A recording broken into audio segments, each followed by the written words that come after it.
사랑은 없다는 말이 있습니다. 내리사랑은 있어도 치사랑은 없다. 무슨 뜻이죠?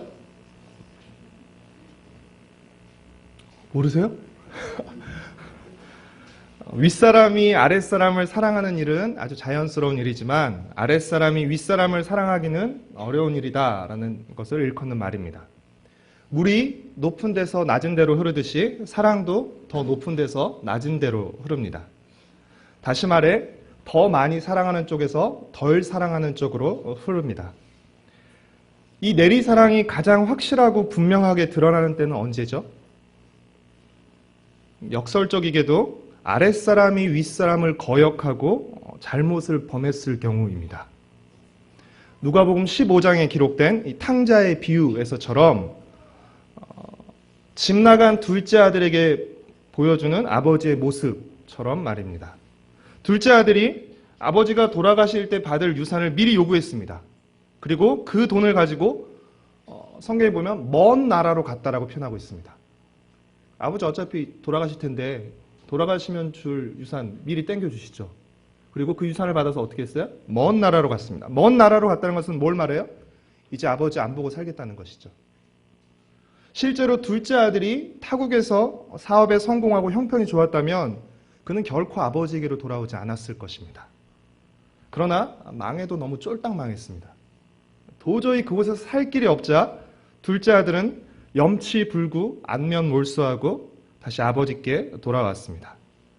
그런데 이 불효막심, 배은망덕한 아들이 쫄딱 망해서 거지가 되어 돌아왔을 때 아버지가 보여준 모습은 어떤 것이었죠? 멀리서, 다른 사람들은 못 알아봐요. 멀리서 아버지는 아들이라는 것을 알아봤습니다. 그리고 어떻게 하죠? 달려가서 안아주고 그 아들을 씻기고 제일 좋은 옷을 입히고 거기다 어떻게 합니까? 살찐 송아지를 잡아서 잔치를 열어줍니다. 어떤 사람들은 왜 아버지가 달려갔을까? 라고 했을 때 형이 먼저 발견하면 쫓겨났을 것이기 때문에 라고도 말하기도 합니다. 그러니까 그 누가 보기 전에 아버지가 가장 먼저 달려간 것이죠. 치사랑은커녕 자신을 치받고 떠났던 몹쓸 아들에게도 아버지는 변함없는 내리사랑을 보여준 것입니다. 출애굽기 32장에서 이스라엘이 저지른 금송아지 숭배는 이 탕자가 보여준 배은망덕과 불효막심보다 더하면 더했지 결코 덜한 사건이 아니었습니다. 하나님과 언약을 맺고 돌아서자마자 언약을 깨고 우상을 만들어 섬긴 것은 있을 수도 없고 있어서도 안 되는 행위였습니다. 이스라엘은 크신 하나님을 거역하는 큰 죄를 저지른 것이었습니다. 그리고 이는 하나님과 맺은 언약 관계를 완전히 무효화시킬 만큼, 완전히 백지화할 만큼, 또 그들 모두 진멸당에 마땅할 만큼 심각하고 무거운 죄였습니다. 그러나 그럼에도 불구하고 결과적으로 이스라엘 백성은 진멸당하지도 않았고 이스라엘 백성이 하나님과 맺은 언약 관계도 깨지지 않았습니다. 그 이유는 무엇 때문이죠? 하나님과 친구처럼 대화하는 모세가 자신의 목숨을 걸고 하나님과 이스라엘 백성 사이에서 중보자 역할을 감당했기 때문입니다. 그러나 겉으로는 모세의 중보 기도를 통한 용서라는 형태를 띠고 있지만 실제로 이 용서가 가능할 수 있었던 것은 무엇 때문이죠? 하나님의 은혜와 긍휼 때문이었습니다. 33장 19절 말씀을 같이 읽겠습니다. 33장 19절 말씀 같이 읽겠습니다. 여호와께서 이르시되 내가 내 모든 선한 것을 내 앞으로 지나가게 하고 여호와의 이름을 내 앞에 선포하리라.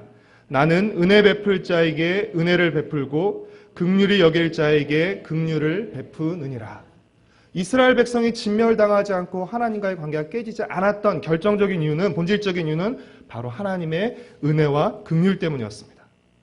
하나님이 은혜와 긍휼을 베푸시려 했기 때문에 용서와 회복이 가능했던 것입니다. 출애굽기 24장에서 하나님과 이스라엘은 시내산에서 언약을 맺습니다. 그리고 모세는 시내산 정상에 올라서 하나님으로부터 언약 체결에 따른 일종의 계약서를 받는데요. 그것이 무엇이죠? 십계명에 기록된 두 돌판이었습니다. 그러나 이 두 돌판은 어떻게 되었죠? 32장 19절에 이스라엘 백성이 금송아지를 만들고 예배하는 모습을 보고 분노한 모세가 돌판을 산 아래로 던져서 깨졌습니다. 쉽게 말해서 돌판이 깨졌다는 것은 계약서가 찢어졌다는 것을 의미하는 것입니다. 깨져버린 돌판처럼 하나님과 이스라엘의 관계는 완전히 깨져버릴 수 있었지만 하나님의 은혜와 긍휼로 하나님과 이스라엘의 관계는 다시 시작되는 것입니다. 마치 아버지와의 관계를 깨고 집을 떠났던 탕자가 다시 집으로 돌아오자 아버지가 내치지 않고 받아들여서 다시 그 관계를 시작하는 것처럼 말입니다. 깨져버린 돌판, 찢어진 계약서가 하나님과의 관계가 깨졌다는 것을 보여준다면 하나님과의 관계의 회복은 무엇을 통해서 보여줄 수 있을까요? 계약을 맺었어요. 근데 계약을 위반했어요. 그래서 어떻게 해요? 찢어버렸어요. 그렇죠? 계약이 깨졌다는 것이죠. 그러면 다시 계약이 회복됐다는 것을 보여주기 위해서는 어떤 조치가 필요할까요? 다시 계약서를 작성하는 것입니다. 새로 계약서를 작성함으로, 다시 말해 새로운 돌판을 통해서 하나님과의 언약 관계가 회복됐다는 것을 보여줄 수 있는 것이죠. 그렇게 하나님은 모세에게 어떤 명령을 내리십니까? 34장 1절과 2절 말씀을 함께 읽겠습니다. 여호와께서 모세에게 이르시되 너는 돌판 둘을 처음 것과 같이 다듬어 만들라. 내가 깨트린 처음 판에 있던 말을 내가 그 판에 쓰리니 아침까지 준비하고 아침에 시내산에 올라와 산 꼭대기에서 내게 보이되. 하나님은 모세에게 처음 것과 같은 돌판을 만들어서 다시 시내산으로 올라오라고 말씀하십니다. 다시 계약서를 작성하시겠다는 것이죠. 모세가 하나님의 말씀에 순종해서 돌판 둘을 다듬어서 시내산으로 올라가자 하나님도 시내산에 강림하십니다. 그리고 자신의 이름을 선포하십니다. 6절과 7절 말씀을 함께 읽겠습니다. 여호와께서 그의 앞으로 지나시며 선포하시되 여호와라 여호와라 여호와라 자비롭고 은혜롭고 노하기를 더디하고 인자와 진실이 많은 하나님이라. 인자를 천대까지 베풀며 악과 과실과 죄를 용서하리라. 그러나 벌을 면제하지는 아니하고 아버지의 악행을 자손 3, 4대까지 보응하리라. 하나님의 이름은 하나님의 속성과 성품을 드러내는데 6절과 7절에서 드러나는 하나님의 주된 속성과 성품은 무엇이죠? 하나님이 자비롭고 은혜로우시며 오래 참으시며 한결같으시다는 것입니다. 따라서 이스라엘 백성의 죄로 말미암아 깨져버린 첫 번째 언약 이후 지금 다시 맺는 이 두 번째 언약의 근거는 무엇이에요? 무엇에 근거해서 지금 하나님과 이스라엘은 다시 두 번째 언약을 맺는 것입니까? 하나님의 자비롭고 은혜로우시며 오래 참으시며 한결같으심의 근거에서 두 번째 언약이 맺어진다는 것입니다. 다시 말해서 하나님의 내리사랑에 기반해서 하나님의 내리사랑의 근거에서 이 두 번째 언약을 다시 맺는다는 것입니다. 10절 말씀을 함께 읽겠습니다. 여호와께서 이르시되 보라 내가 언약을 세우나니 곧 내가 아직 온 땅 아무 국민에게도 행하지 아니한 이적을 너희 전체 백성 앞에 행할 것이라. 내가 머무는 나라 백성이 다 여호와의 행하심을 보리니 내가 너를 위하여 행할 일이 두려운 것임이니라. 하나님은 이스라엘과 다시 언약을 세우시고 그 언약의 기초에서 이스라엘을 위해 세상이 두려워하고 깜짝 놀랄 만한 일을 하시겠다는 것입니다. 하나님이 이스라엘을 위해 행한 일이 무엇이냐를 두고 두 가지 의견이 있습니다. 하나는 반역한 백성을 향한 하나님의 과분한 용서와 성막을 통해 그들 안에 거하시는 것을 하나님 행하실 일로 보는 견해가 있고요. 또 하나는 앞으로 진행될 광야에서의 보살핌과 가나안 정복 과정의 도우심으로 보는 견해가 있습니다. 저는 비겁하지만 둘 다 포함한다고 생각합니다. 그 일이 어떤 것이 되었든 분명한 것은 하나님이 이스라엘과 언약을 다시 세우시고 그 언약의 기초에서 일하시겠다는 것입니다. 하나님은 언약에 따라서 이스라엘의 하나님으로서 이스라엘을 위해 일하시겠다는 것입니다. 그렇다면 이제 남은 것은 언약의 다른 당사자인 이스라엘이 하나님을 위해 해야 할 일입니다. 하나님은 그것을 11절부터 26절까지 말씀하시는데 이를 한 문장으로 줄이면 삼가하고 지키라는 것입니다. 그렇다면 하나님의 백성으로서 이스라엘이 삼가해야 할 것은 무엇입니까? 14절과 15절 말씀을 함께 읽겠습니다. 너는 다른 신에게 절하지 말라. 여호와는 질투라 이름하는 질투의 하나님이니라. 너는 삼가 그 땅의 주민과 언약을 세우지 말지니 그들이 모든 신을 음란하게 섬기며 그들의 신들에게 제물을 드리고 너를 청하면 내가 그 제물을 먹을까 하며. 또 하나님의 백성으로서 이스라엘이 지켜야 할 것은 무엇입니까? 21절부터 23절까지 말씀을 함께 읽겠습니다.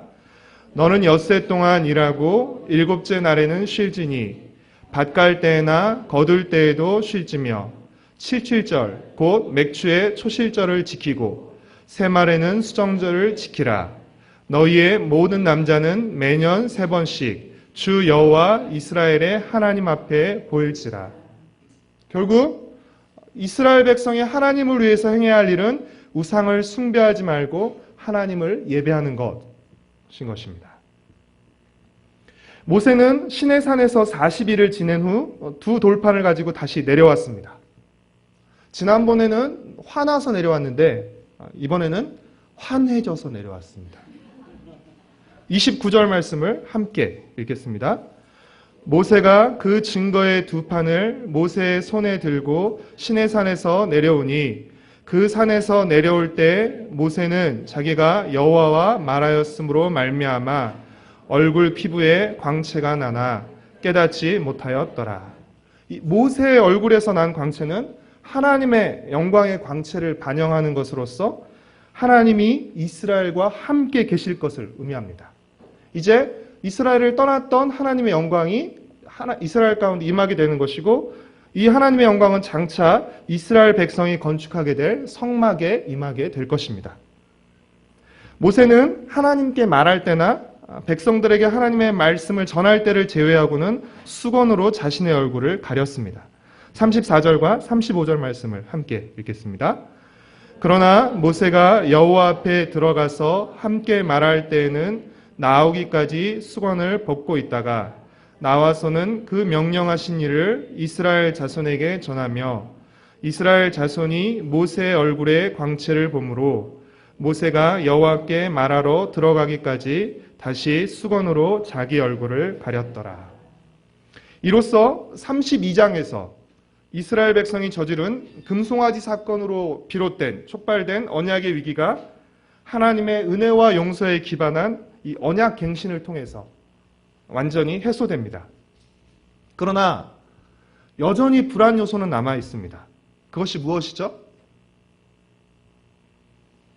그것이 무엇일까요? 언약의 한쪽 당사자인 이스라엘의 불완전함과 불신실함. 이것은 여전히 언약의 위기로 남아 있습니다. 34장 9절의 표현을 빌리자면 이스라엘 백성의 뻣뻣함, 목이 뻣뻣함이 바로 언약의 위기로 남아있는 요소입니다. 그렇기에 이 언약은 언제든지 다시 위기를 맞이할 수 있습니다. 같은 위기를 맞이할 수 있습니다.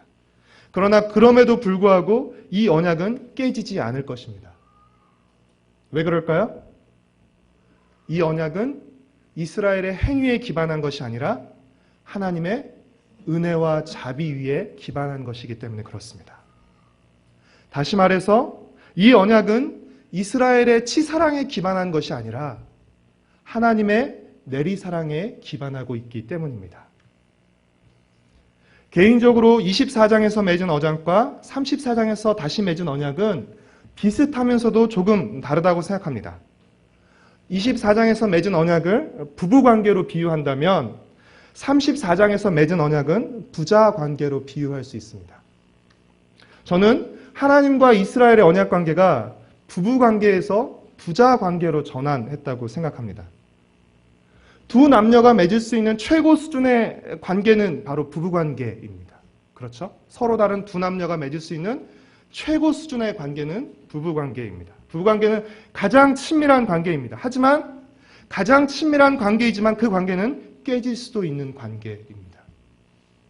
둘이 한 몸을 이루는 관계이지만 남남이 될 수도 있는 관계입니다. 그러나 부자 관계는 다릅니다. 부자 관계는 깨질 수 없는 관계입니다. 어떤 일이 생겨도 남남이 될 수 없는 관계입니다. 아무리 자녀가 속썩이고 못났다 할지라도 그 자녀를 버릴 수 있습니까? 버릴 수 없습니다. 만에 하나 버린다 할지라도 부모와 자녀 관계는 변함이 없습니다. 부모 노릇 하지 않았을 뿐이고, 그렇죠? 그럴 뿐이지 부모와 자녀의 관계가 변한 것은 아닙니다. 사랑하는 성도 여러분, 하나님과 이스라엘의 관계는 하나님과 우리의 관계를 보여줍니다. 하나님과 우리의 관계는 무엇에 기반하죠? 우리의 순종이 아닌 하나님의 은혜에 기반합니다. 하나님의 자비에 기반합니다. 우리의 사랑이 아닌 하나님의 사랑에 기반합니다. 그렇기에 우리의 불성실함과 죄악됨에도 불구하고 하나님과의 관계가 지속될 수 있는 것입니다. 부모는 자녀를 언제부터 사랑하죠? 자녀가 말귀를 알아들을 때부터, 그리고 내게 도움이 될 때부터 사랑하고 자녀가 예쁜 짓을 할 때만 사랑합니까? 아닙니다. 부모는 자녀가 태어나는 순간부터 사랑합니다. 자녀가 말귀를 못 알아들을 때도 사랑합니다. 자녀가 철드는 것이 먼저가 아니라 부모가 철딱선이 없는 자녀를 사랑하는 것이 먼저입니다. 부모의 내리사랑이 자녀를 철들게 하고 자녀의 치사랑을 만들어내는 것입니다. 하나님도 마찬가지십니다. 하나님이 언제부터 우리를 사랑하셨습니까? 우리가 교회를 다니기로 결정했을 때부터입니까? 우리가 11조를 시작했을 때부터입니까? 우리가 교회 봉사를 했을 때부터입니까? 우리가 직분을 받고 제자 훈련을 받기 시작했을 때부터입니까? 아닙니다. 하나님은 이 모든 것 이전에, 우리가 내세울 만한 어떤 것을 하기 이전에, 우리가 아직 죄인 되었을 때 우리를 사랑하셨고 우리를 위해 자신의 아들 예수 그리스도를 보내주셨습니다. 지금 이나마 이렇게 우리가 예배에 나와서 하나님을 찬양한다고 고백하고 또 기도하고 예배할 수 있는 것은 우리가 특별히 잘나거나 착해서가 아니라 바로 이 크신 하나님의 사랑과 은혜를 입어서입니다. 신앙생활을 하면 할수록 발견하게 되는 것이 무엇이죠? 내가 그동안 얼마나 하나님의 크신 사랑과 은혜를 입어왔는가 하는 것입니다. 내가 얼마나 좋은 사람인가 하는 것이 아니라 내가 그동안 얼마나 크신 하나님의 사랑과 은혜를 입어왔는가를 신앙생활을 하면 할수록 그것을 발견하게 됩니다. 그래서 감사하고 감격하고 나의 나 된 모든 것은 하나님의 은혜라고 고백하게 되는 것입니다. 우리를 향한 하나님의 내리사랑은 어떤 사랑입니까? 로마서 8장 32절 말씀을 함께 읽겠습니다.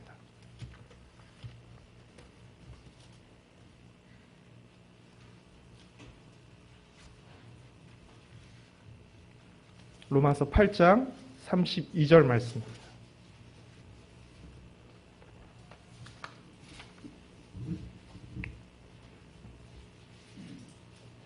함께 읽겠습니다. 자기 아들을 아끼지 아니하시고 우리 모든 사람을 위하여 내주신 이가 어찌 그 아들과 함께 모든 것을 우리에게 주시지 아니하겠느냐. 자신의 가장 귀한 하나뿐인 아들마저도 아낌없이 내어주신 아낌없는 사랑입니다. 또한 우리를 향한 하나님의 내리사랑은 어떤 사랑입니까? 로마서 8장 38절과 39절 말씀을 함께 읽겠습니다. 내가 확신하노니 사망이나 생명이나 천사들이나 권세자들이나 현재일이나 장래일이나 능력이나 높음이나 깊음이나 다른 어떤 피조물이라도 우리를 우리 주 그리스도 예수 안에 있는 하나님의 사랑에서 끊을 수 없으리라. 우리를 향한 하나님의 사랑은 그 어떤 것으로도 끊을 수 없는, 죽음까지도 끊을 수 없는 강한 사랑입니다. 우리는 이 사랑에 기반해서 살아가고 있습니다. 이 사랑과 은혜가 우리를 하나님의 사람으로 하나님을 사랑하는 사람으로 빚어가고 있는 것입니다. 사랑하는 성도 여러분, 우리를 향한 하나님의 내리사랑은 죽음으로도 끊을 수 없습니다. 우리는 죽었다 깨어나도 하나님의 이 내리사랑을 다 갚을 수 없습니다. 신앙생활은 하나님의 내리사랑을 알아가고 감사하며 하나님과 이웃을 향한 사랑을 늘려가는 것입니다. 하나님 사랑, 이웃 사랑은 모든 율법의 정신이기도 한 것입니다. 마지막으로 에베소서 3장 17절부터 19절까지 말씀을 읽고 말씀을 마치겠습니다.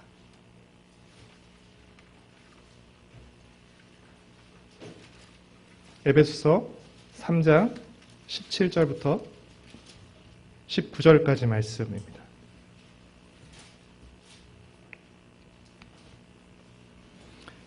함께 읽겠습니다. 믿음으로 말미암아 그리스도께서 너의 마음에 계시게 하시옵고 너희가 사랑 가운데서 뿌리가 박히고 터가 굳어져서 능히 모든 성도와 함께 지식에 넘치는 그리스도의 사랑을 알고 그 너비와 길이와 높이와 깊이가 어떠함을 깨달아 하나님의 모든 충만하신 것으로 너희에게 충만하게 하시기를 구하노라. 우리에게 베풀어 주신 하나님의 한없는 그리고 아낌없는 사랑의 너비와 길이와 높이와 깊이를 깨달아가고 감사하면서 하나님을 향한 치사랑을 늘려가고 이웃을 향한 섬김을 넓혀가는 저와 여러분, 우리 가정과 세도록교회 공동체가 되기를 간절히 소망하고 축복합니다.